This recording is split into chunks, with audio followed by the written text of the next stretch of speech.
Promotional consideration paid for by the following. What do you use your Fleesa card for? I used the Fleesa card to have my mom put down, and I got frequent flyer miles. Thanks, Fleesa. From putting down a relative to funerals to bail, Fleesa is accepted around the world. Fleesa, it's time to start paying. Shut up and sit down.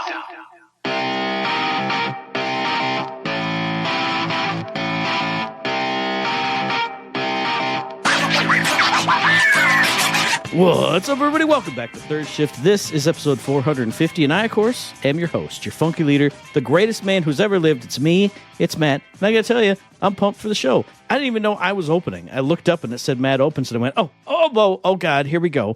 But I'm here, and also with me is the light bearer, the light bringer, the light bearer, bringer, the Beastmaster. Third Shift, it's Eric, and he's here to tell us how his week was. Hey, Eric, how was your week this week? Oh boy, you know what? Before I tell you how my week was, I gotta ask the audience, hey everybody, I want you to write in mailbag, whatever you want right now after we talk about this anyways. We just had a discussion right before the show about eyeballs, all right? We rub our eyeballs. We love it. Now, do you all like it when your eyeballs start squishing and you're just rubbing away and the squish comes?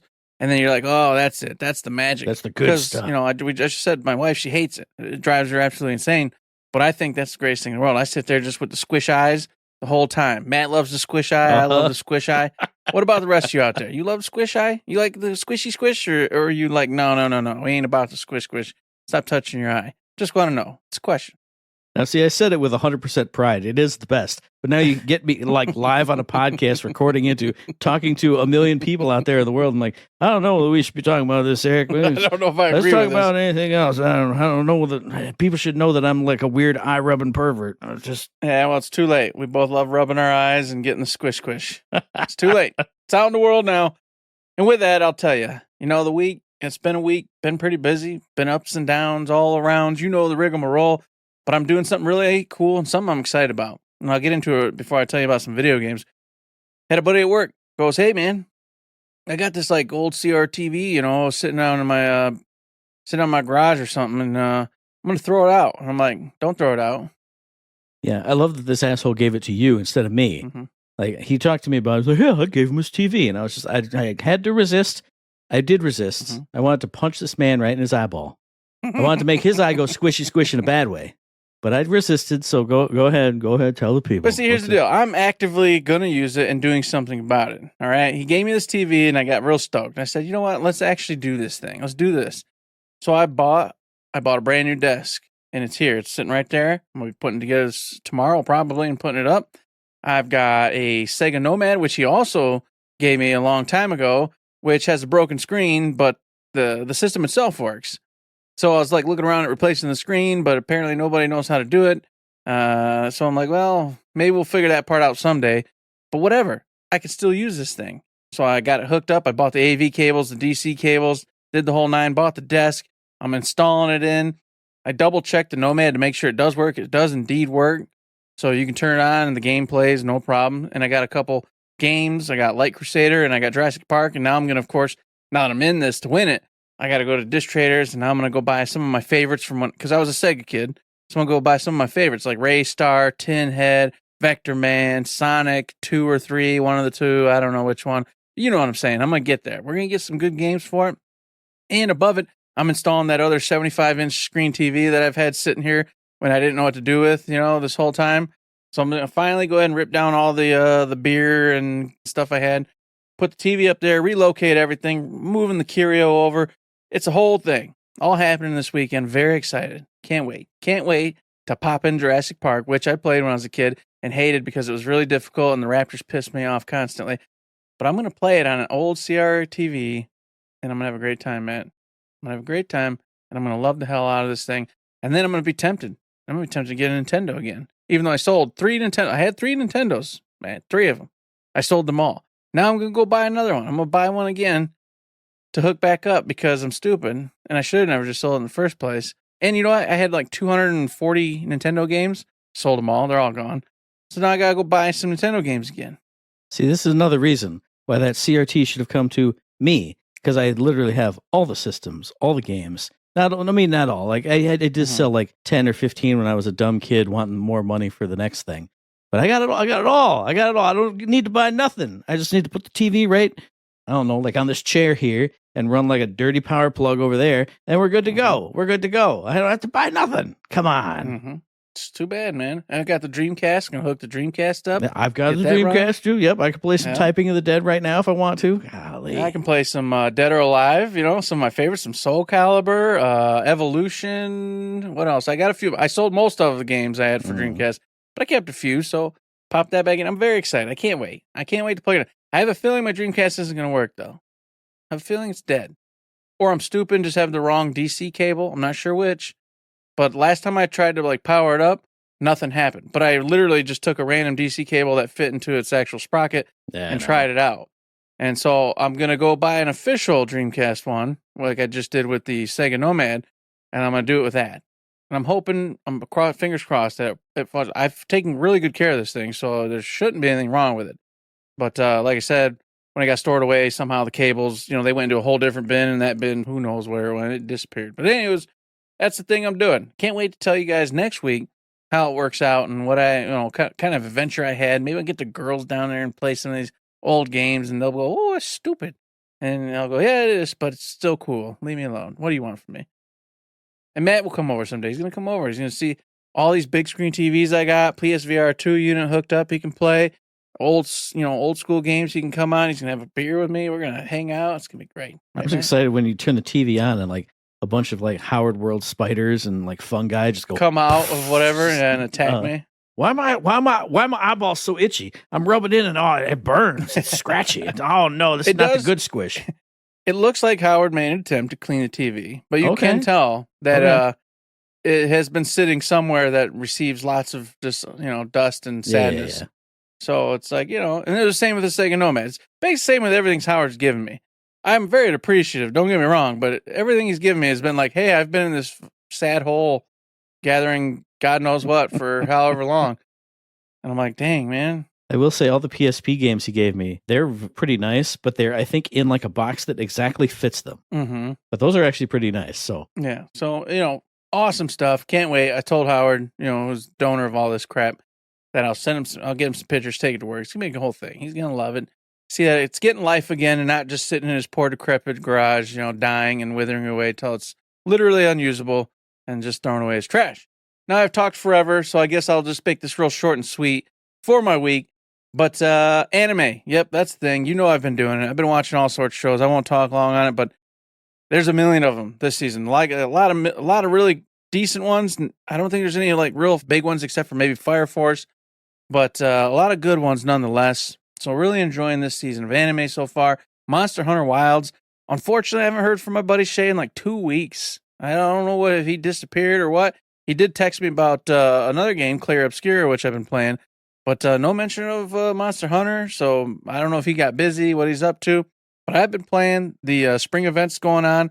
All the blossoms are in the air. There's all sorts of fun things to gather up while you're playing and hunting monsters. A couple new little hunts added to the whole thing. The hub's all looking great. So enjoying that. And just the other day, they put in a tempered Raodao, which is this lightning dragon type thing. I haven't fought him yet. Can't wait I'll probably do it tonight, actually. I'll go in there and do a couple hunts against him to get his loot, his gear. It's going to be a whole thing. Very exciting. And last but not least, I just told you, Clair Obscura Expedition 33. This game's got me. It got me. I told Matt earlier today, and I'll tell you right now, a game got you when your favorite other thing to do in life gets put to the second tier, and that's exactly what happened. I woke up at 3:30 in the morning, and what happens at 3:30 in the morning. Nothing. But I came downstairs and I expected 100% to just go, I'm going to watch anime and just wait till it's time to get around and go to work. I got downstairs and I said, I need to get some Clair Obscura in. And I loaded it up and I was having such a wonderful time. This game, don't sleep on it. I'm telling you right now, if you have any affinity, any love for a good story, a good RPG, this game has it to the aces. The combat's phenomenal. It's insane. It's got the dodging, the parrying, everything you could want. It's got the easy mode, hard mode, whatever you want to make it. This game's got it for you. Characters, really endearing. Story-wise, voice acting-wise, everything's just meshing really well. Very strange. It doesn't hold your hand, the story. It's like it just happens. It's just going. and you just kind of pick up the pace, pick up on what's going on as the story goes. So you're not getting this really boring, just blah, blah, blah, the age of 74, blah, none of that's happening. So loving it.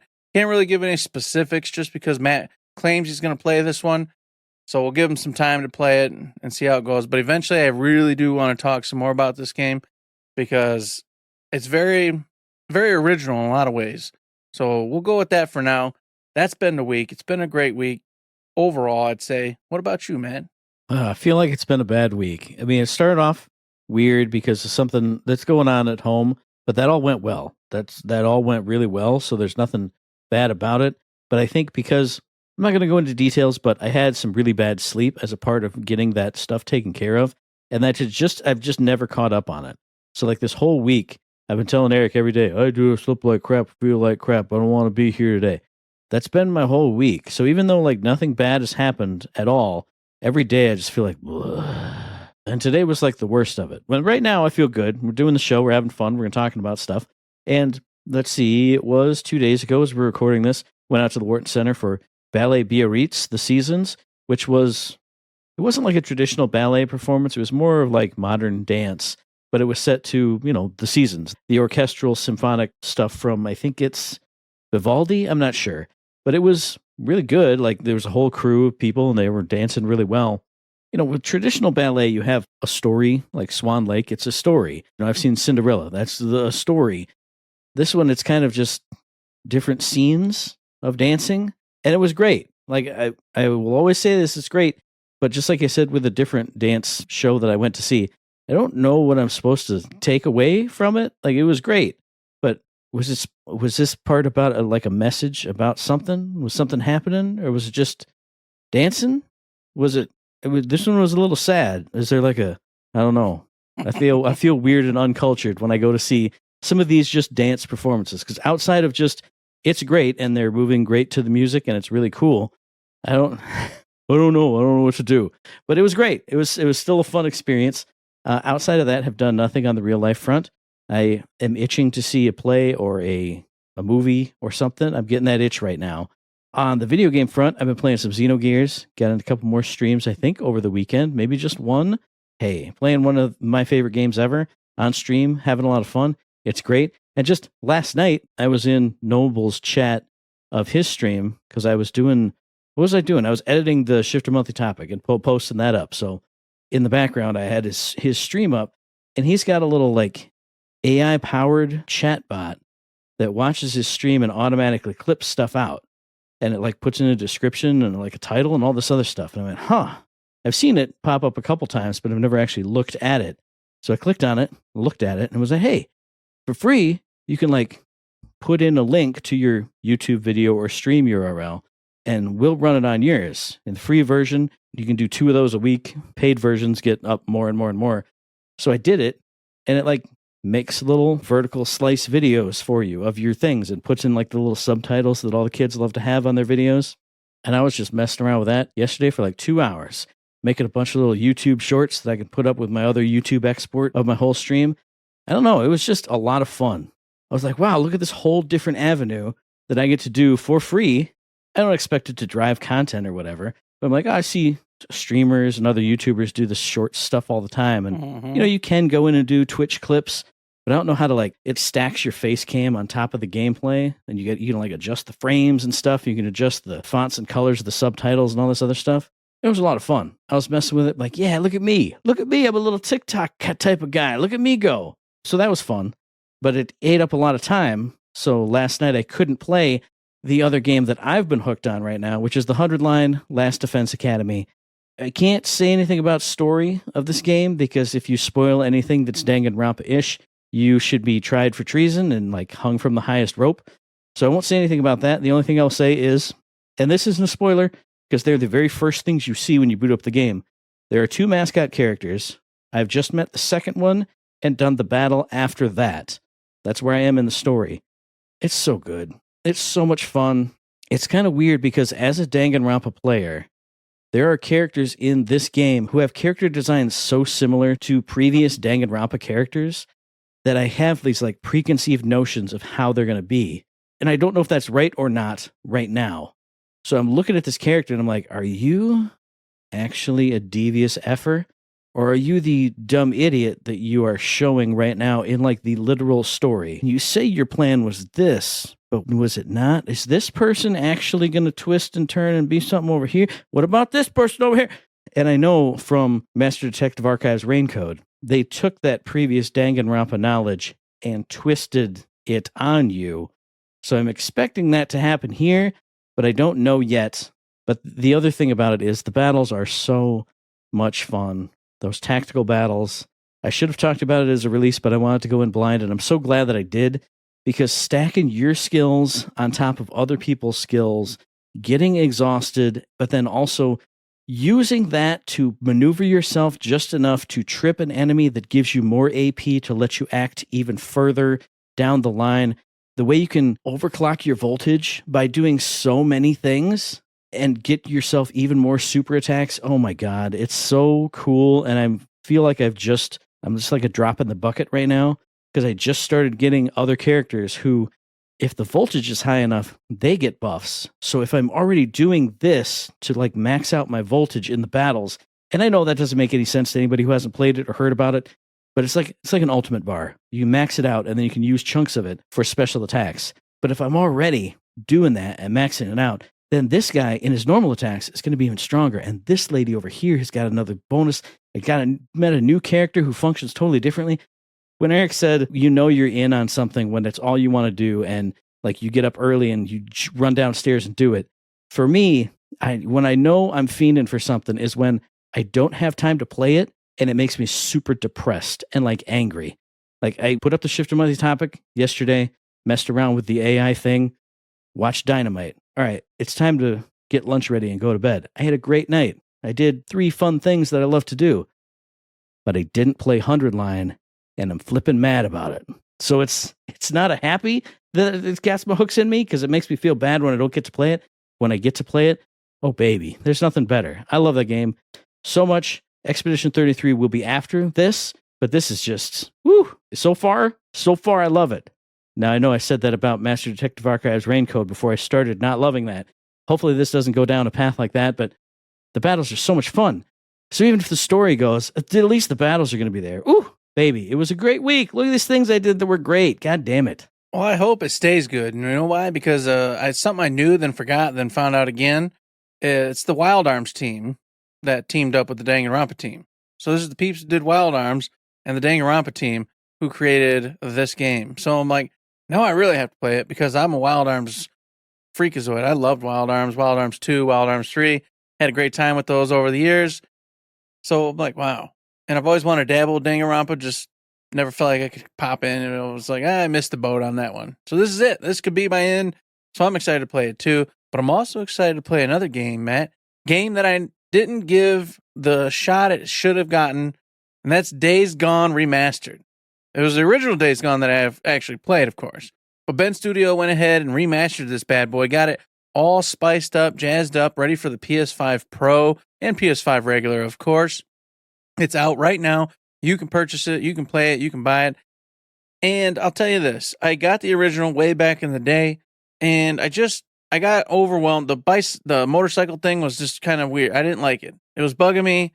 I was like, I don't want to manage gas. This looks too much like one of them survival games. So I kind of bailed. I bailed on it too early, before I really knew enough about it. And that's what I was going to say is I love how the narrative of Days Gone has gone from like, yeah, I played it. I don't know. It ain't that good. Motorcycle and gas. And then like years later, you're like, yeah, that game was actually really rocking and really cool. I can't hope, man, hopefully they remaster one and someday. I'll tell you why. didn't like it though, I bro. What are you talking because about? Because the motorcycle bugged me. You'd lose your motorcycle, and I just thought it was a gimmick. I thought like you would just go steal another motorcycle, but like you're supposed to actually like retain your motorcycle and upgrade it and do things with it. I didn't fundamentally understand that. So I'm just like, I lost my motorcycle. I left it. I just started walking around the world, killing dudes, stealing their little dirt bikes, doing whatever. You know, I didn't understand what the hell was going on. I wasn't keeping gas. So I was always kind of like, oh, well, whatever. I was doing it wrong. I was playing the game wrong on just a fundamental level. And so I fell off. But then I watched Rad Brad play, which you've all heard in the past. I watched him do a full playthrough, and I went, damn, this game's pretty damn good. And that's when the narrative started to change for me, because it was like, probably 9 months later when I watched Rad Brad playthrough, and I'm like, that was a good damn game. Like, that was actually really good. And so I've ever since, like Matt already just joked about, I was like, man, I wish they'd redo that, and kind of, I'd play it. I'd play it part 2 for sure. Man, they should do it. And obviously the creator, the man who actually came up with these ideas, he got pissed. There's a whole bunch of drama with him and PlayStation, and he quit. He quit Ben, so he's no longer even with the studio. So the chances of a second one seem slim, but do they? Because Sony actually greenlit this remastered, which, like I said, is out now for you. And it's got 3 modes, as far as I know. On the typical PS5, you've got your quality versus performance mode. Performance is going to go ahead and get you the 60 frames consistent, but the graphics are going to be compromised. Quality is going to get you the 4K, all the graphics, but 30 frames per second.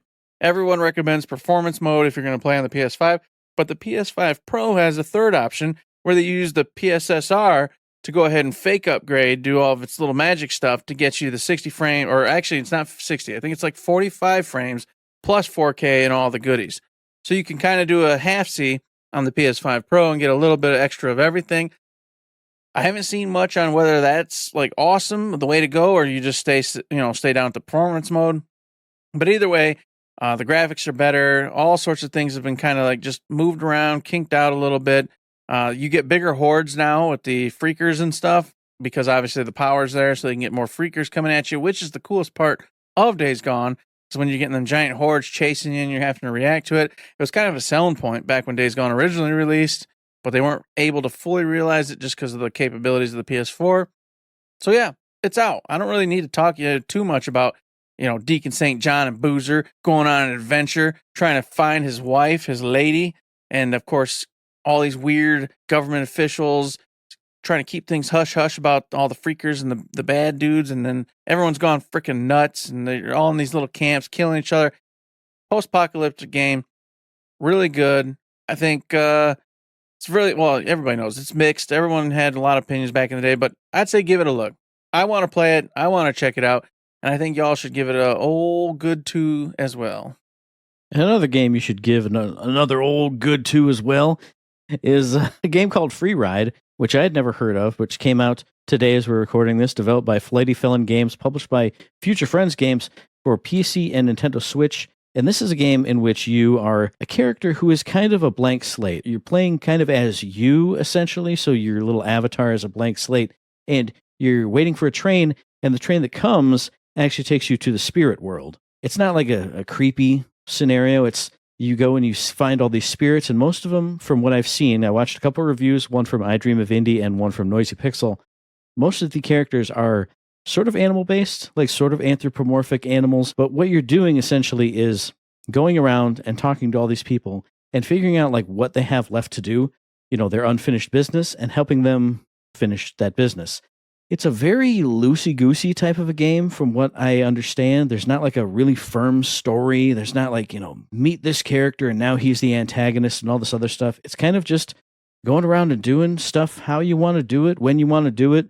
There is like some combat in the game because the way you interact with the world is telekinesis-based. So I think what I've been seeing the gameplay of is probably mouse and keyboard, because there's a little like golden sun type of little mouse cursor hand on the screen, and you can grab up items, and they kind of float any telekinesis game you've ever played, they kind of float all loosey-goosey around you, and you bring them 2 characters, give them 2 characters, stash them away, or you can like paw through everybody's stuff. I've seen a couple scenes of a bag on this table at the bar, and the bartender's tired or passed out or something, and you can just go in and rummage through his stuff, and he'll go, hey, what are you doing? And then you find some stuff, and you interact with him after you found these things. I know the description is super vague, but that's what all the descriptions have been on this game. It's all super vague. Like I said, there's not really a defined story. It's just kind of hanging out with these characters and solving problems and finding problems in your own kind of a way. You can explore the world. You can find secret things. There is like a little friendship system. So if you bring these other characters presents that they like, they'll like you more. They'll unlock some new things for you. So this game is kind of like an easygoing RPG, sort of. Getting to know people, helping them out.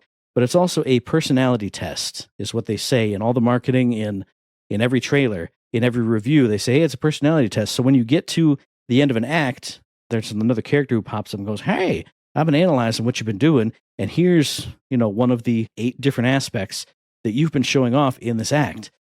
And so by the end of the game, it's like, hey, here's how you played, and this is who you are.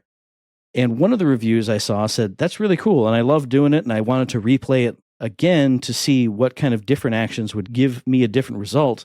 The other review I saw said, I didn't feel like it reflected what I did, but maybe that was the point, to make you think more about what you did and how it made you seem in the moment. But it made sense to me when I was hearing it, because if you play Legend of Zelda style, you're going through, you're smashing everybody's pots, you're looking under everybody's bed, you're doing this, you're going to come off as pretty creepy, even though you didn't mean to, because you're just going in and doing what you do as a gamer. You're doing what you do as an RPG gamer, especially. So I like that aspect of it. Plus, the graphics are really nice and bright and cartoony, just like a easygoing cartoon atmosphere. I've heard the music's actually really good. So if you want a game that's really free form and freestyle and free riding, check out FREERIDE, because it's different from anything else I've seen. Plus, the personality test aspect of it kind of makes you think about what you're doing a little bit more, or at least ideally it will make you think about it. But if you just want to chill with some cool looking characters and have a nice cartoony fun time, the game is pretty cheap. In $19.99 by default. It's on sale on Steam for $14.99. So again, pretty cheap price, pretty easygoing game. If you want a different type of a game, check out FREERIDE and see if it's for you. I think it could be for me. I don't know when I would have time to do this, but watching it and just having an easygoing time, especially since you and I are both in like big, serious, deep, big type of games, kind of feels like a in between those type of games. Just I'm gonna goof around and see what happens. But yeah, check out FREERIDE, check out Days Gone Remastered, and check out some free games because they're coming up. What? Matt already gave it away. Of course, we're about to tell you about all sorts of wonderful free games for this week. And of course, first off, you got Amazon free games for the month if you're a Prime member and all that jazz. As of May 1st, you can grab Star Wars Galactic Battlegrounds, which don't know much about, to be honest with you. But if you love Star Wars, you're in for a treat because you get this one. And that's not all. You get Lego Star Wars, The Complete Saga. Everybody knows what this one is. It's Lego Star Wars, and it's the Complete Saga, so you get all of them, all in a complete package. And I've heard they're actually good. I've heard they're funny, they're goofy, they're a great time. So this one's an easy win for everybody. You get Styx, Master of Shadows. I know this is he's a little shadow man. Is this the goblin one? He's like a goblin or something? This is the goblin one. Yeah, it's like a goofy goblin, not Assassin's Creed. What's the other? Thief, and then the other one, Dishonored. Yeah, Dishonored type game where you're going around the shadows. Sort of, yeah. Doing all sorts of sneaky snook stuff, trying to stay out of the eyes of all the baddies. It's funny because I think I played like the first Styx. I don't know why or how or when, but a long time ago I played it for some reason, but I've never loved sneaky games, so I fell off pretty fast. But maybe you won't. And I love sneaky games, and I bought this, I think, on like 360, like way back in the day, because everyone was like, oh, it's the best stealth you could ever play. And it was like the clunkiest, weirdest thing. And I went, oh. So I don't know. Everybody else seems to love it. I so can maybe tell you it's got a for everybody fan else. base for sure, as I didn't. And it's got sequels and everything, so some people love it, but I didn't at the time. Maybe it is good. I don't know. Who knows? But last but not least, for Amazon free games, you've got the Invisible Hand, and I have no idea what this one is at all. So hey, you know what? Just like an invisible hand in real life, it's an invisible hand in the game world. I can't see it. I don't know it. I've never heard of it. It's doing exactly what it needs to be doing. It's an invisible hand. Oh, now I don't want to tell you what I just Googled about it, but apparently it's like a stocks thing. Like you work for some company, you got to buy low, sell high, all that other stuff. Yeah. That's what we need. Yep. The fact that it says you have to make money for this company makes me think there's probably some dark underbelly thing. But I looked up just to see if it was a hope alert. It, of course, was not. No. So I was super sad. But then I was glad because I did look on Epic Free Games because there is a free game out this week, and it's not resources in a free game otherwise. It's a game called Super Space Club, which is like a lo-fi space shooter, kind of. If you think of like Asteroids, it's that kind of look. Like you're a little triangle ship, you're fighting other little triangle ships, but man, it's got some bumping beats going on with it. So if you're in that like old school hip hop, like nodding your head and playing a game and kind of zoning out, this one actually looks pretty fun. So check that out. Also check out on the Game Pass. I didn't know last week that Oblivion Remastered was on Game Pass. Like I told Eric, I keep thinking of Bethesda as not part of Xbox, but they're part of Xbox. So, of course, Oblivion Remastered is on there. Also is Towerborn, a game preview of that. And then Far Cry 4, which just recently got a 60 FPS update on PlayStation and on Xbox. So if you never played that, like I never did, now you're going to play it all buttery smooth. Just smooth like butter. Just slip it sliding. It's going to be good. Delicious. And I'll tell you what, people are talking about that Towerborn. I don't really know much about it, but I hear that people are liking it. So check out the preview. And last but not least, over on the PlayStation Plus for May, you're getting a couple games here. You're getting Ark Survival Ascended, and that's like a graphical powerhouse. It used to always be like the top tier graphics whenever an Ark game came out. It's not my jam. You're always like in a jungle, riding dinosaurs, doing weird stuff. Not for me, but if it's for you, it's over there for free. And guess what else? Balatro, the game that I like to make fun of because everybody got all in a tizzy about this game when it's just poker. But hey, you know what? Now you can all play Balatro. Here's poker, everybody. Wow, play a poker game. I don't even understand. You don't even understand, Eric. You don't understand. I mean, this is awesome though, because anybody who did yuck other people's yums or who's just heard about it but didn't want to drop money on it, it's free. Go and play it. If it's for you, cool. If it's not, hey, that's also cool. And also cool for the Balatro team because not only did they make bajillions because everybody learned what poker is and went and bought it and wanted to play poker for the first time ever, apparently. So they definitely succeeded, made their money back, made God knows how much. But now they got a deal from PlayStation, so PlayStation threw them some even more money. So the team at Balatro is definitely going to be making some new stuff for you. So that's a plus no matter which way you look at things. That's cool stuff for them. I do give them props and congrats to them all, even though I don't really care about the game myself. But Warhammer 40K Bolt Gun is another old school little gem. It looked a little old school to me, man. Is this that purposeful? Because I'm not sure. Is that purposeful yes. old school? It's a boomer shooter type. Yeah, okay. I thought so, but I wasn't 100% certain on it. It's got that old school Doom vibe going with the graphics and match it all, and really running and gunning really quick. It's the whole there, but it's in the Warhammer universe. So if that gets you going, go check it out. I might actually download that one just to play with it. I won't finish it, of course, but I do want to at least play it for an hour or two. So yeah, some decent picks here. I think nothing that's gonna make me go run to the bank, but good on your PlayStation. You did your thing. Yeah, I agree. I obviously already had Balatro via the PlayStation points. Mm-hmm. I was able to get that for free anyway, but it's in everybody's news again, so might as well do a few more runs of it. And like you said with Bolt Gun, I think maybe it was like Metal Jesus Rocks playing it when it first came out, and it looked like a lot of fun. All these old school boomer shooters do look like fun, and I just never play any of them because I'm not going to buy another game just to maybe try it out. But hey, it's free. I'm going to download this and I'm going to have some fun with it. There's no segue though, because going into the news, some people who are not going to be having fun. Talk about boomers. It's going to EA, Matt. That didn't work either. See, I told you there's no segue. I don't even know what boomers are. I don't know all that nomenclature stuff, so it doesn't even make sense for me. But in the sad news, we laugh, but there's no way to segue because it's bad news for people at Respawn. EA has been canceling at least 2 different projects and fired a bunch of folks. Now, one report I saw said they fired an additional 100, so it's up to like 300 people who got canned. But then the other one that I read from a different source said 100 people total got canned.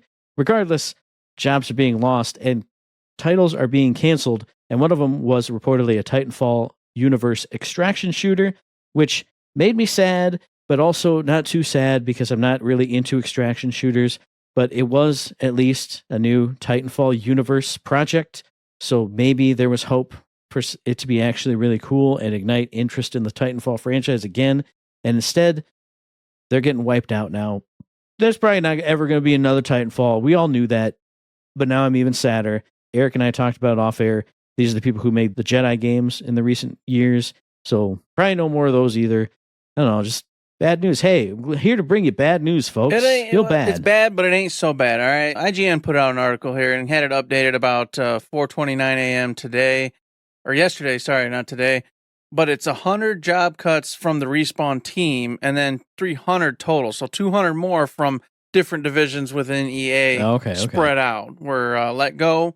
And to be more specific, it was a lot of individuals from the development, publishing, and QA workers on the Apex Legends. So the Apex Legends team really got a nice chunk taken out of them, which makes sense because if you didn't know, Apex Legends has been really going down in the user metrics.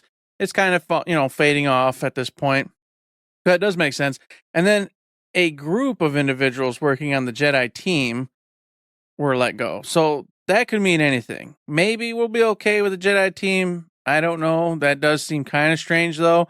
Why would you cut people from the Jedi team if that's, rocking and rolling for the third one? But I don't know. And then last but not least, the 2 canceled incubation projects, which you mentioned, one of which was the Titanfall game. All those pieces were just let go. So that's the 100 of the Respawn itself. That's kind of where everything went, and those who were let go. It does suck. Titanfall, I agree with you 100%. I think it's gone. I just don't think it's coming back.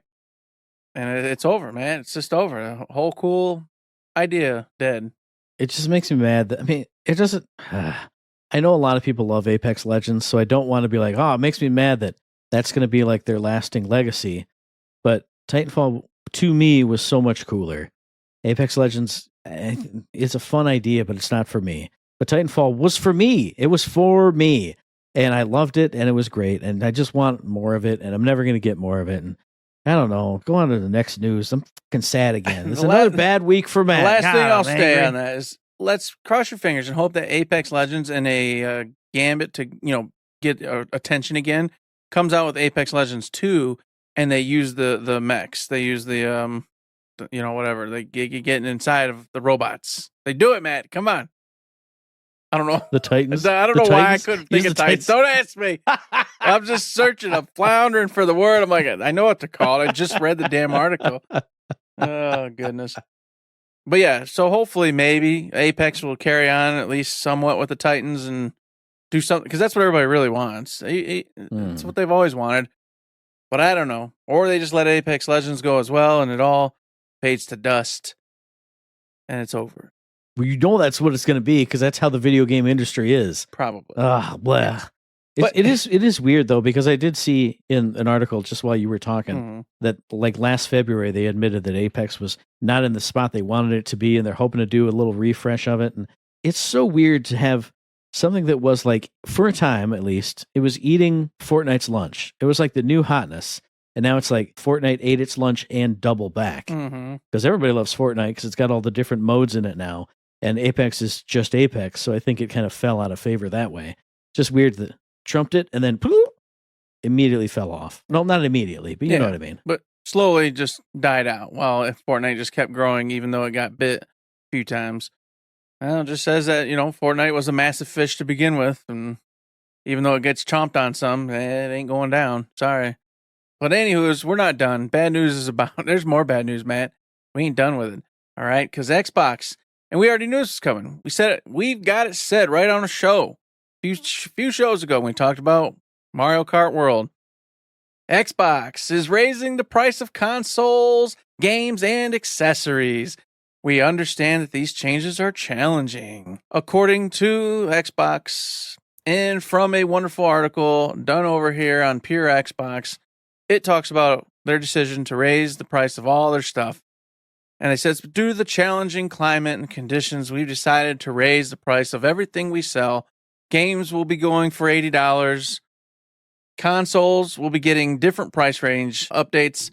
And it looks like if you go with the Series X, it is going to be $599.99 for the Series X, $549.99 for the Xbox Series X Digital. And then for that 2 terabyte, the big fancy one, the Galaxy Black Special Edition, $729.99 for that bad boy. You can go get a PS5 Pro for cheaper than you can get the Xbox Series X 2 terabyte Galaxy Special Edition.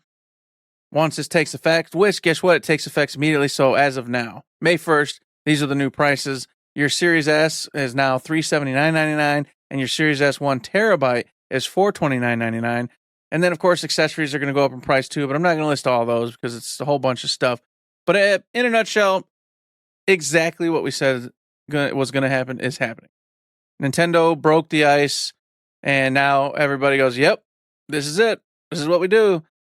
So if you didn't buy a console at this point, you're screwed. Instead of you paying less for a freaking console, you are now going to pay more. Because I guarantee you Sony will come next week with the same stuff I'm not saying Xbox is the only guilty one besides, Nintendo who first did it.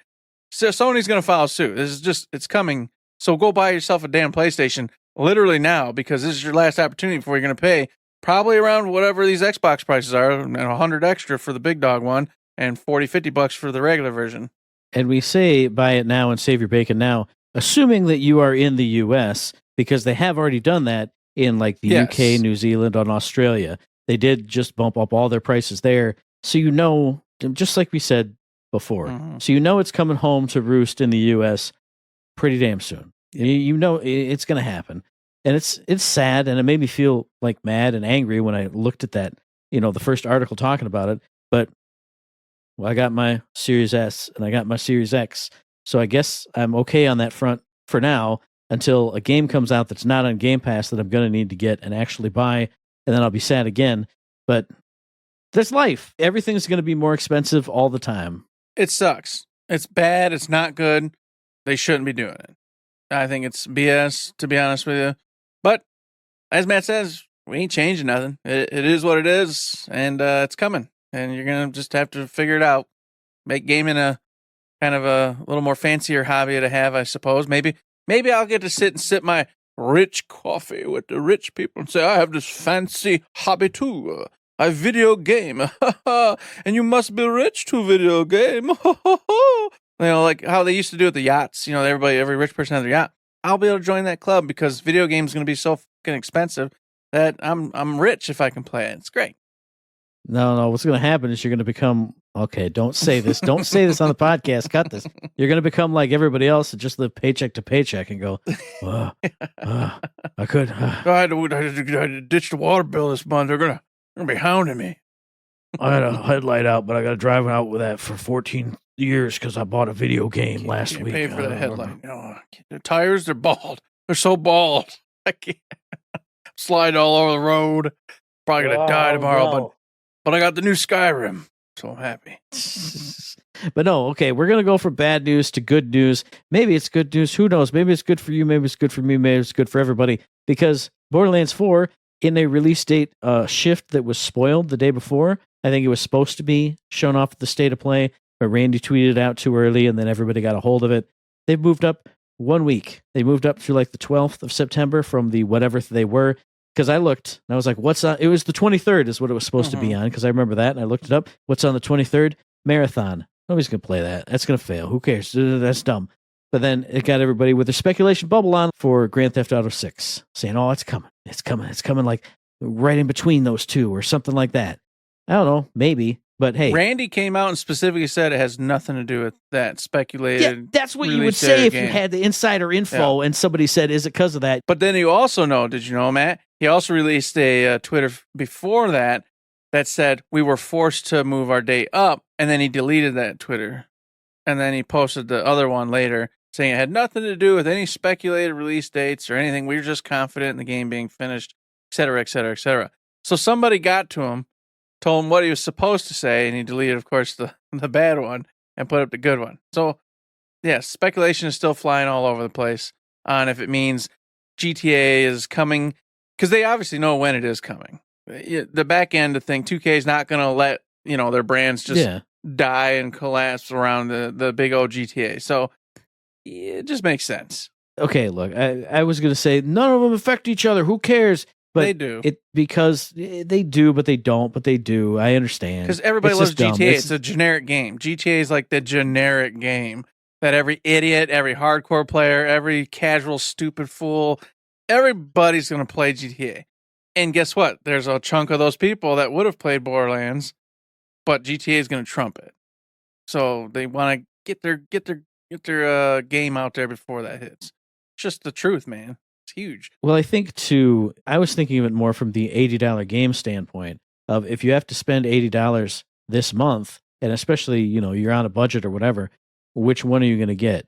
Okay, well, maybe if you push this one out a little bit more, push it away, you can get a jump and a bite of people because, I got 3 weeks until GTA or whatever, 4 weeks. Who knows when it could be? It could be like the next month or something.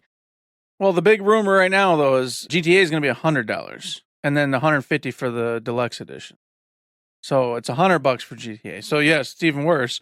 You're going to be like, oh, geez, God, can I afford $80 Borderlands and then $100 GTA? Oh, crap. Well, no. Interesting if true. Yeah, no, mind you, yes, that's just rumors on the street, but they've been building. They've been building. So famous other podcasts where there's smoke, there's fire, kind of thing going on. I hope not, but now I've seen Xbox follow suit, which we already knew, and the whole. I believe it. I believe it. Be $120 for a game pretty soon.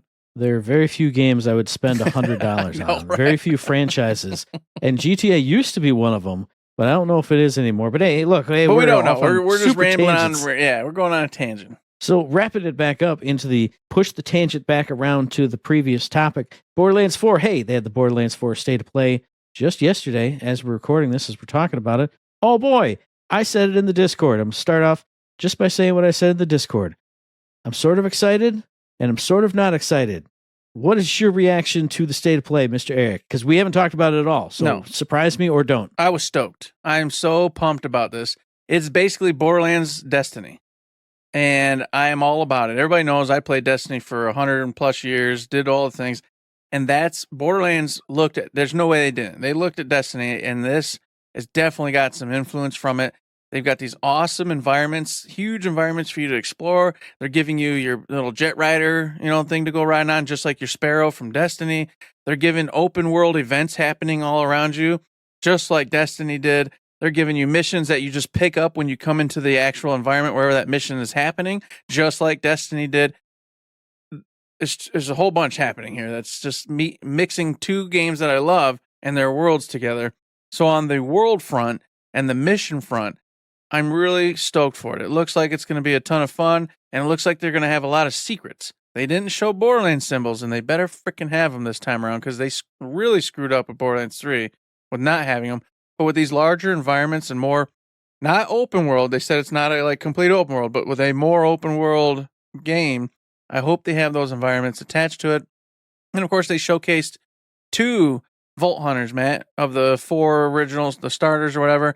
And I was excited because I don't typically play the Siren, but this Siren's like a witch type class thing going on, and that looked pretty cool to me. Now the downside of this is how many freaking Sirens are there, Matt? You're not playing the Siren, because the Siren is the pet class, and I'm playing the pet class. I'm not playing anybody else. Although the other guy they showed off, they didn't show off a lot. No, but I like the feel of him. His little techno suit, like techno exoskeleton suit. I have to imagine he'd be able to have like drones popping off of him or something. But I liked his style. But the witch being able to conjure up, like we saw the Reaper dude, and then the big old Panther cat. Yeah, pet classes. That's what I'm all about. Then depending on the element of your gun, your pet also changes has that the pet. element. Yeah, that was changes cool. The coloration as well. That was really cool. I mean, there's so much to be said for this. The only I just said I was pumped, and I kind of just went off. And the only downside I had, and maybe they'll explain it, but it was something we already talked about, Matt. Why is Moxie back again? Why is Claptrap back in? Now, I love Jim Foronda. I love him. And I don't want him not to be Claptrap. But why are these people coming all the way to this random ass planet with what? I literally wrote in all caps, "Why is Moxie here?" And they pushed it as like a cool thing, and it is a cool thing. We all love Moxie. Like we said, we all love Claptrap and everybody. Why is Moxie here? What is she gonna do on this planet? She's a lady who has other people work for her. Like, okay, don't get fired up. Don't get fired up about it. But that was one of those things. There were a lot of like little pokety things for me that kind of brought my excitement back down. Because, like you said, I love the shots of them making their Digirunner pop out and then just jumping on it and just driving away. Like we had talked about. I was hoping that would be like an item you could use and spawn at any time. And it sure looks like it is. Instead of us, the car blew up. Let's go hoof it to the catch-a-ride station. That sucked. That always sucked. Just being able to boop, jump on your thing, drive over here. And the nice big open map they showed, like when they went and did the little silo. Yeah, the balloon thing and then silo. Here's a hint over here. Go and find a vault key fragment. The way they talked about vaults being like actual higher level dungeons you could go through. That sounds awesome. Yeah, that sounded exciting. The Digirunner was pretty cool. The change to the ordnance, how your grenades and your launchers are on a cooldown. And that I love because it gives you more taking up a damn guns. slot. Yep. Absolutely. Yeah, I love that. One of the other things I got excited about, it looked like they were using that grapple to steal grenades off of enemies and then throw them at them. So, hey, my stuff's on cooldown, but whip, and then maybe come up empty. But hey, it's at least another option for you. But I don't know. There was a bunch of small things that bugged me. Like, hey, here's our inventory menu. And I went, cool, it looks nice. And then you had to drag the slow-moving cursor around the screen. On the gun inventory loadout menu, I'm a console gamer. I hate cursor menus. I hated it in Cyberpunk. I hate it in everything. Borderlands, swapping guns, it always was fast because you D-padded around. You never moused around. And now you mouse around. This is where I'm happy I'm a PC player as well, because, yeah, that one didn't bug me. Just because, I play cursor games, so I didn't even really notice it, to be honest. I'm like, oh, whatever. I play them too, but you're not going to be playing it on your PC. You're going to be playing it on your sticks, sticking around. I say this mostly as a joke, but it really did piss me off. Where the fuck are my Atlas guns? Why did you get rid of the Atlas guns? Some of the other guns looked cool. The other guns were neat. I love the loadout of the guns, how they can get attributes from all the different manufacturers. But where the fuck is my Atlas gun? Come on. I'm supposed to be able to put out a dart and then sit in the back and drink some tea and eat some cheese while I'm just shooting in the air and getting critical hits on the boss. That's how it's supposed to go. That's how Borderlands is supposed to be, goddammit. This is another one. I'm sad for you. That sucks. Obviously, I didn't touch Atlas, so I just forgot all about Atlas until you just said it. So, I'm sorry, such Matt, a poor gamer. but I was Just not a terrible sad gamer. about it at all, God, because you're they've got horrible. Vlad off. God. And if you got Vlad off, you're set. I don't need anything else. But they also, like you said, they had a few new ones, the Order and a couple others. I remember the Order very specifically, and they looked really cool. Especially the last one that was mentioned. I wish I had it pulled up here. I actually didn't write them down, but the one that did excite me was the charge-up gun. I don't know if that was the Order. It was the first one they showed, because at least that's sort of like Atlas. I can stand in the back and eat some Cheetos while my gun charges up, and then peek out once and go pew, and then hide back in and go, well, I got to charge up again, bro. You can't expect me to be out there. I got to charge my gun. I like the last one, because that one they said it was able to kind of change its type of bullets, its type of rounds it was shooting. Oh, yep. So yep. that had looked like, and seemed like it had a lot of versatility to me. So that definitely would be one I'd want to put in one of my slots for sure. But they've got all the returning favorites, and like you just mentioned very shortly there, now they always had it where the different guns would have different parts from different venues on it, and it would change how it handled just a little bit.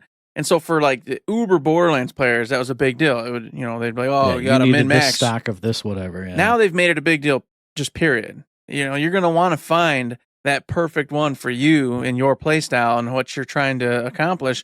And the specs on each one actually matter. It's showcasing right there. This one actually gives you plus this, minus this, plus that, blah, blah, blah, blah, blah. So I think it's really neat. And it's going to add cool variants to the legendaries you find, because the higher rarity the gun is, the more of those different attributes you're going to get on the different weaponry. And that means, of course, legendaries are going to have the highest, well, until if and when they introduce something higher than legendary. Who knows? They didn't talk about that at all. But you're going to have all these different variants on those guns you get. So you might get a legendary, but gosh darn it, it's got a freaking Malawan handle, and I didn't want that. I really want the Jacobs handle because I want the crit or whatever the case may be.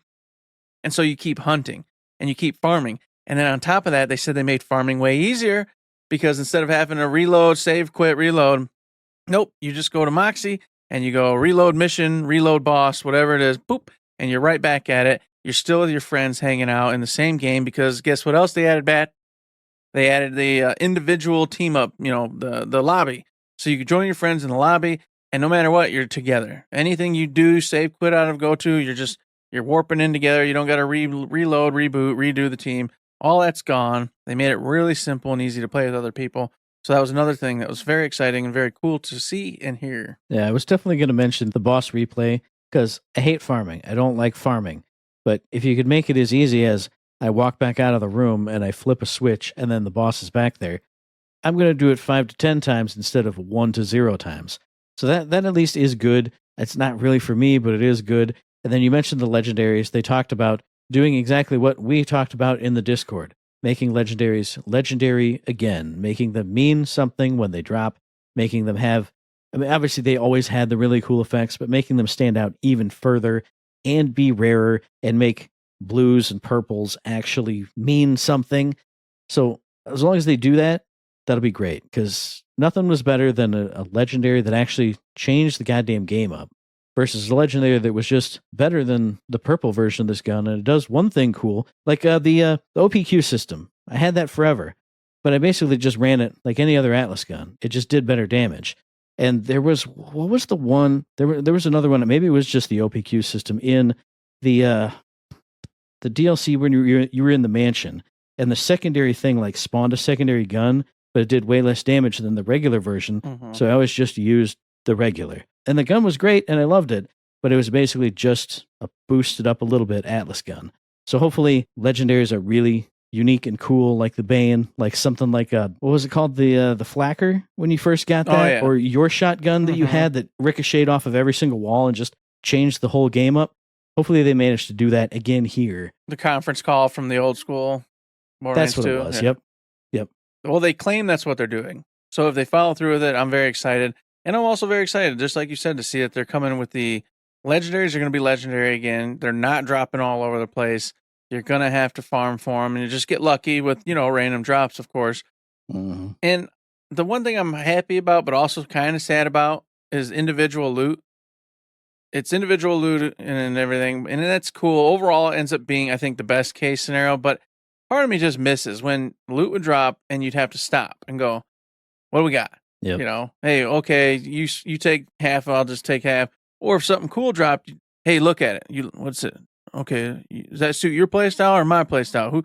Who gets this one? What should we do with Switch between all your guns, compare it. Oh, this would be a great improvement for me. Oh, congrats, man. Just take it. I don't really want to use it anyway, so. And plus, it just slows things down when it's instance loot, because I'll go pick up all my stuff. Yeah, nothing for me. And you go, hang on, wait.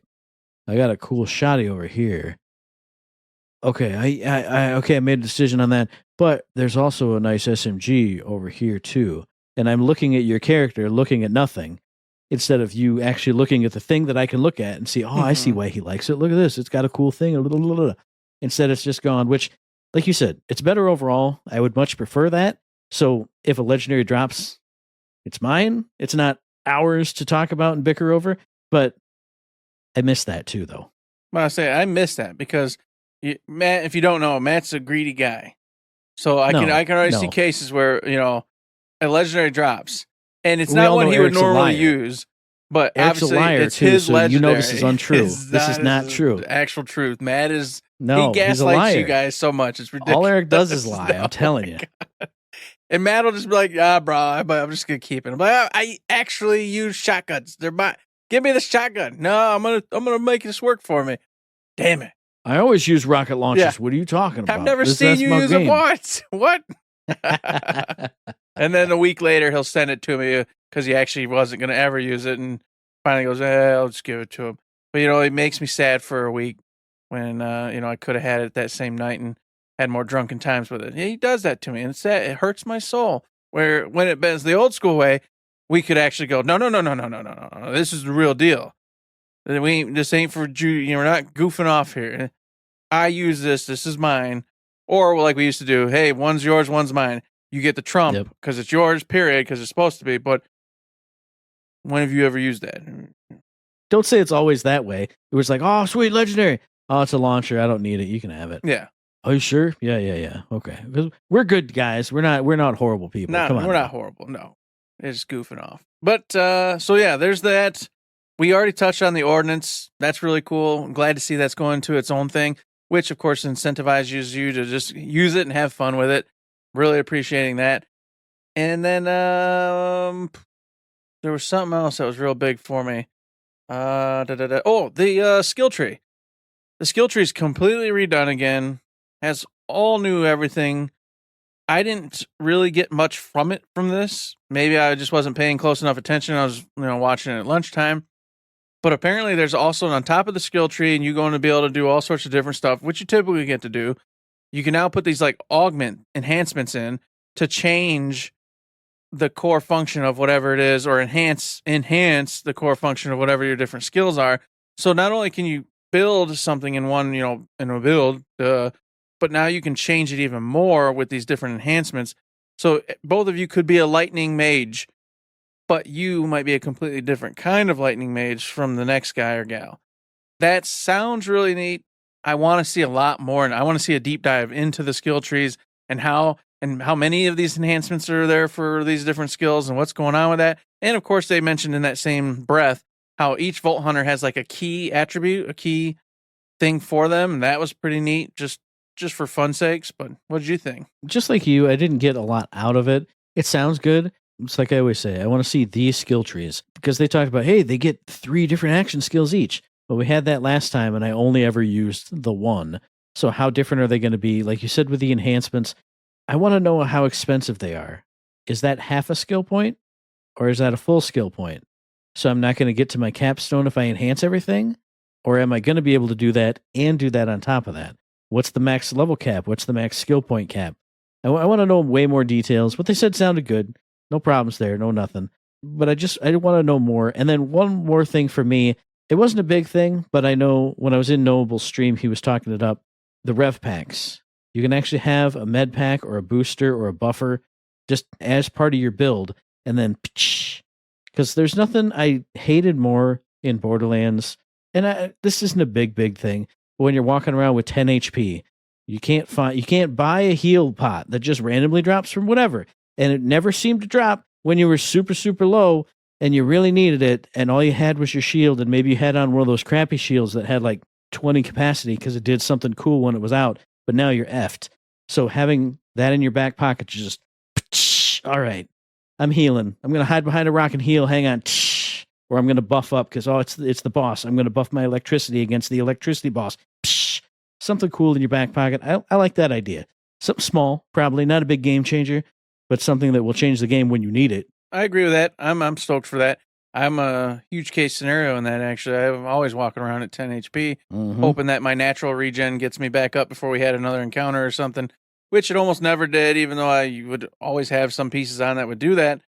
But that's neither here nor there. The last part for me, they didn't go too deep in on it, but the bosses.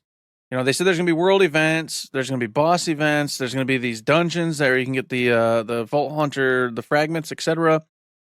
And they said they want to make all their bosses really cool. They wanted to make them an event, something you're doing. And that's something both me and Matt love. Bosses that just aren't bullet sponges. You're actually, we got to hop on this, do this. We got to move over here. We got to kite this while he moves around. And then you got to go around back and shoot the little clown head that's on the back of his butt or whatever. You know, the mechanics, stuff to do while you're fighting a boss. And then, of course, with that, you can then take the HP away from the boss so he doesn't have a bajillion. You're just sitting there plugging every damn bullet you got into him. You can make the mechanics make you have to do the things and then have fun. Just have fun and laugh and communicate and do stuff. That's what I want. And they're saying they're going to deliver it. I agree with everything you said. But they also mentioned, and this usually isn't a key for me, but for when I just want to drink a beer and just hang out and have fun, they mentioned when you're in co-op, you can tune the difficulty however you want on your side. Now, I know they did that in Borderlands 3, but it was more of like level scaling is what they did in that one. So, man, if you want to go and farm on like Ultra Magnus hard mode, and brother, I just want to have an easygoing time of it. Crank mine down, crank yours up. I don't know how it would balance out as far as like us interacting with the enemies, each other, but they said it would work. So, am I going to use it all the time? Probably not. But if there's a time when I want to use it, it'll be there. I was thinking the same thing for just us drinking beers. Yeah. As the beer progression happens, we could, all right, hey man, we should probably kick it to normal, kick it to easy, and now it's the end of the night. You know, it gives us more stages to interact with before we're like, yeah, we're just useless. We're not going to get anywhere else. Click. Instead of before you hit that spot, you hit the spot. It was normal, you were unnormal. And once you got too drunk or too dumb, all right, we just aren't functioning correctly anymore. We got to stop. And especially before, we're playing in True Vault Hunter mode. Okay, you want to turn it down to normal? Okay, well, you go into the normal world where there's nothing left to do. Nothing. Because you beat it on normal. So yeah, something little difficulty dial. I'm looking forward to it. I know, and I'll say my last part here is I don't think it'll be great, and they might prove me wrong for if, like, say I'm like, oh, dude, I really want to grind out and in the max level because there's a chance of this dropping a higher percentage chance, and you're like, nah, I'm just having fun on easy mode. I don't think it's going to work out that great because it's probably going to have you smoking the enemies, and I'm having to actually plug them, and you're going to kill everything before I kill something, which means your loot's going to be what's dropping. and I'm not gonna. I would imagine I wouldn't receive loot on anything you killed or something. I don't know. What I'm expecting is if you're on hard and I'm on easy, or whatever the difficulties happen to be, I would take way less damage. If I take like 10 times less damage, whatever the numbers are, I would only deal like 2.5 times more damage. So you'd still have to do it, but I would still be able to run around and have fun and shoot things and help out more than I normally would, but not so much that I'm just chewing through everything, because when Matt shoots it, you shoot it twice and it's dead. I can't believe it would work like that. I hope not, because that would be terrible. But it also can't be the other way, where it Or still you don't does kill 10,000 anything, damage. and it's up to me to, and I you just don't die. Yeah. Yeah, because that's not fun either. Yeah, I can't die, but I can't kill anything. Mm-hmm. Because my damage is mitigated. Yeah, you got to kill them all. I'll just hop around and help, but I don't got to worry about dying because I'm on easy mode. So I don't know. Yeah, they'll figure we'll have something to see out. how that functions. Yeah, it's gonna be definitely cool to see though. So yeah, overall, more positive than negative, but for me, I'm still in the middle. I still got to see more. Like, this was the gameplay showcase, and with the showcase, the gameplay looked fine, looked good, but I need more. I need characters. I need skill trees. I need something. I don't want to sound like I'm down, because I'm not down. I'm excited to play it, but it didn't like, woo, grab me by my face and shake me around. Yeah, I was more positive, way more positive. I'm very excited for it. I am still confused because, of course, like I said, they brought Moxie in, Claptrap in, Amara in. Amara at least makes sense. She's another siren hunting for Lilith, because Lilith's like the master siren of all the sirens. She's the goddess of sirens, and so I'm still a little confused on that anyway, because now we get another new siren. So there's another siren, the siren you were before. There's a siren here. There's a siren here. There's a lot of sirens. So I'm not really sure how rare these sirens are. But with that being said, also the frickin' moon went into this planet. That's the whole thing here. It went into. So where's Janie Springs? Where's Pickles? Where's Athena? Where's all the residents of the moon in any of this gameplay that we saw today, or any trailers we've saw thus far? Is this like the big secret? We're going to reveal what happened to all the moon's residents, in some other trailer, or just when you play the game? It just seems strange. Hey, here's all these characters who shouldn't be here at all. They're here. But everybody that was on the moon that crash landed on this planet, nah, they're not. None of them are here. They're not here. You're fine. We closed that Australian studio. We can't find any more Aussies. They all died. They all died. It was the trauma. moon died, just like Australia is dead. Gone. Doesn't exist. Now, I will say one last thing before we get into the close of the show. 2 sirens have died, so there are 3 that are alive right now. So there could even be 3 more. We could fight true. 3 sirens in the course of this game. Because they keep recycling. Yeah, I know, but still, it's just a lot of sirens. Yeah. So that wraps up the Borderlands 4 State of Play. What did we not mention that you were excited about? Oh, was it Uncle Matt's Trivia Corner? Because that's what I'm excited about. If you remember, last week's question was, which popular console was originally designed to be a CD-ROM add-on for the SNES? A working prototype was found in 2015. That is, of course, the Sony PlayStation. Next up, in the game of the same name, the darkness within Jackie Estacado awakens once he turns what age? I think I played this game. I played this game and loved this game. 13? Is that your final answer? Do I have to No, ask this is my final answer. 13. Yeah. Oh, what? No, I wasn't thinking of the same game then. Damn it. I remember this game like really well, but I don't remember the ages of the characters. I remember what he was doing. I remember that and eating little hearts and little. Oh, is that the one where he had the black thingy? Yeah, the 2 little black arms, and you'd eat a heart. Yeah, and one would always try and get over on the other. I know what you're talking about. I was thinking there was another game, something Darkness, where it was a young kid. He was, well, he's not young, but he was like 12, 13, somewhere. And this darkness came in and was consuming him and his sister and some. It's a whole game that I played back on a PlayStation original. And No. This is Xbox 360 game. Yeah, I know what you're talking about now. That's okay. My mind went to a whole different place. So if you know the answer to that question, or if you have any other kind of questions, comments, concerns, any kind of feedback at all, send that to us via the email, thirdshiftme@gmail.com, on the Twitter machine, @ThirdShiftME. Find us on Facebook under Third Shift. Hit up the Discord. Hit up the Patreon. If I'm streaming, oh, baby, hit up a stream. You get to see my beautiful face. You get to see my beautiful head. You get to see me having a great time. And if you don't get to see me live, then you get to see my AI-generated clips where I'm like, look at that. Wahoo! Anyway, check us out and do the things. That's right. Go check Matt out on all that cool new stuff and them shorts and on the Twitch. Go have a blast doing it. But while you're doing that, put up on that second screen some Patreon and go boop, boop, boop. These guys are so cool. Ba, ba, ba, ba, ba. Throw in some bucks, boom, boom, boom. Little tip jar. You can do it 1 month, 100 months, whatever floats your boat. But any of those bucks helps us out, keeps the lights on, pays the bills, keeps the show flowing and going for you every single week for all of the years and ages. But I'll tell you this, sometimes you go, oh man, you know, I can't do it. I get it.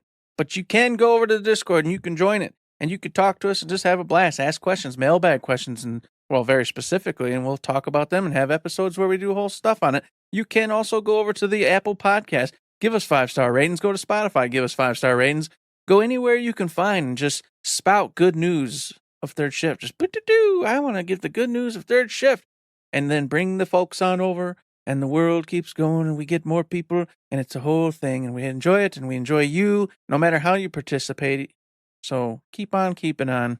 And keep on listening to the very next episode, which will be dropping on around the 6th of May, because I have conflicts and I have events going on next week.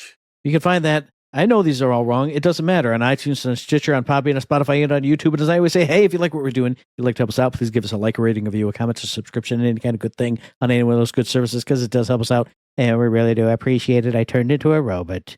I'm a robot like Echo 4, the little thing where you can hit it and he'll do the golden line and scan the area. The promised line, yes. So when we're drunk, we don't even have to try. It's beautiful. Put the golden line up. I can't just follow the damn line. What's the button for golden line? What's R2 button? What's R2 mean? I don't know. God. Oh, yeah. Yes, you can do all of them and go check out all that wonderful stuff. And then last time for today, I will say, go give us a 5-star rating. It helps us out. It's going to get us up in the metrics. I'm telling you right now, I know you're like, I'm about to load out this show and go watch a different show. It's the outro. Just do it. Just do it. I know I don't do it most time either. I'm not saying I'm a saint, but for us, just for us, go do it. Come on. I promise you'll get a really awesome pickle this week if you do. It's in the cards. Pickle. You love pickles. You're going to get a big ass pickle. I got one leftover pickle in my fridge right now. See? So I'm saving it for a rainy day when I need just a crisp pickle bite. Mm-hmm. Maybe that's going to be my awesome pickle that I get. Oh, man. Oh, God. Jesus. Now you want to know. Everybody loves a damn good pickle. I want to leave the pickle, but go take a sip of that pickle juice. Sip the brine? Oh, yeah. Oh, but golly. Oh, I don't want to. Okay. I can't stop thinking about pickle now. Thank you. Anyway, with that, there's nothing else to say but. Don't forget. Don't forget to say.